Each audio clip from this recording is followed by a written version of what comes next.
আমি শিওর এই রান্নাটা এখনো অনেকে খাননি, তবে একবার খাওয়ার পরে এই রান্নার ফ্যান হয়ে যাবেন। আসসালামু আলাইকুম। মাংস আর মুগ ডাল দিয়ে ভীষণ মজার একটি রান্না রেসিপি শেয়ার করছি। একবার খাওয়ার পরে এই রান্নার ফ্যান হয়ে যাবেন আপনি নিজেও।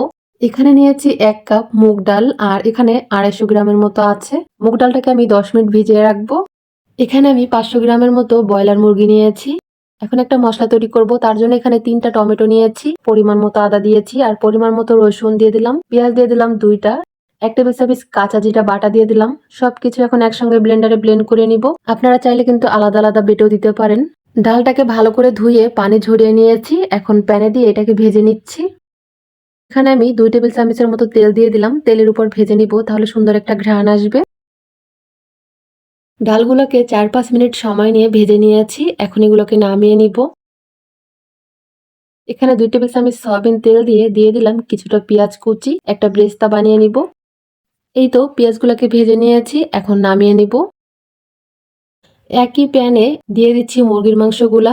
আমি লবণ আর হলুদ মাখিয়ে নিয়েছি, হালকা ভেজে নিব। তবে আপনারা চাইলে কিন্তু কাঁচাও রান্না করতে পারবেন। এই যে একটা সাইড হয়ে গেলে উল্টে দিব।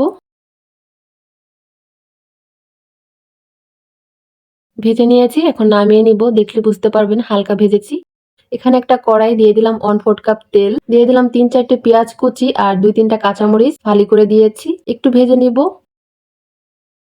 ওই যে মশলাটা বানিয়ে রেখেছিলাম, মশলাটা দিয়ে দিব, দিয়ে একটু ভেজে নিব।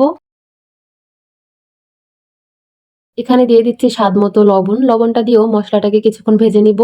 এখন এখানে আমি পরিমাণ মতো সব মশলাগুলো দিয়ে দিব। হলুদের গুঁড়ো দিয়ে দিলাম 1 চামচ, মরিচের গুঁড়া দিয়ে দিচ্ছি 2 চামচ, এখানে 1 চামচ দিয়ে দিলাম ধনিয়ার গুঁড়া, 1 চামচ দিয়ে দিলাম ভাজা জিরার গুঁড়া, তেজপাতা, এলাচ ও দারচিনি নেড়ে চেড়ে মিশিয়ে এটাকে একটু ভাজা ভাজা করে নিব।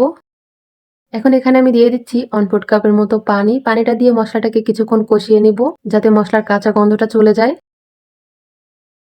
মশলাটা ভাজা হয়ে গেলে দিয়ে দিব এখন ভেজে রাখা মাংসগুলো। মাংসটা দিয়ে ভালো করে নেড়ে চেড়ে মিশিয়ে নিব। চুলার আঁচ মিডিয়াম টু লোতে রেখে এখন এই মাংসটাকে কষায় নিব। ঢাকনা দিয়ে ঢেকে রাখবো কিছুক্ষণ, আবারও নেড়ে চেড়ে দিব। এইভাবে মাংসটাকে কিছুক্ষণ কষায় নিলাম। এখন এখানে দিয়ে দিব ভেজে রাখা ডাল। ডালগুলো দিয়ে মাংসের সাথে ভালো করে মিশিয়ে নিব। আর এই সময় চুলার আঁচ মিডিয়ামে রেখে নিব। এখানে দিয়ে দিচ্ছি 1/2 কাপ পানি। পানিটা দিয়ে কিছুক্ষণ জাল করে নিব। এটাকে একটু ভুনা ভুনা করে নিতে হবে। এই সময় এটাকে যত বেশিক্ষণ সময় নিয়ে কষানো হবে বা ভুনা করা হবে, এটার স্বাদ কিন্তু তত বেশি হবে।